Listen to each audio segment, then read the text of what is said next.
You are actually somewhat surprisingly popular with the populists on the right as well. Do they still kind of keep in touch? Do you get the occasional email from the JD Vance going like, "Hey, what's going on there?"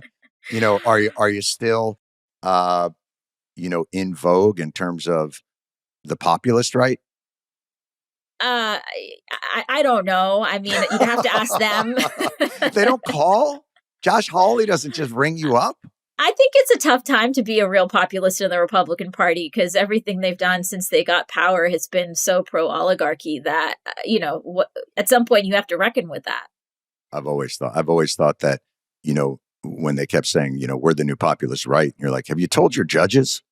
Because everything they do is strip worker protection, strip any kind of protections from product. Like all they've done is make it harder for unions and for workers and for labor. And maybe what we're talking about is kind of that larger situation. But the final thing is, all this is really about rebalancing an economy that has for 50 years overly favored capital and corporate interest and crony capital. And this is just about not forcing labor to have to rebalance this by itself. The ask for labor is always, if you want a better deal, you're going to have to organize. We're going to make it hard for you to organize. We're going to make it so that certain states never organize. We're going to be able to threaten you with capital loss and fleeing of areas if you try and organize.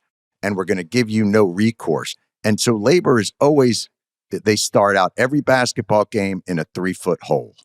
And is this really about trying to recalibrate the balance between labor and capital in America?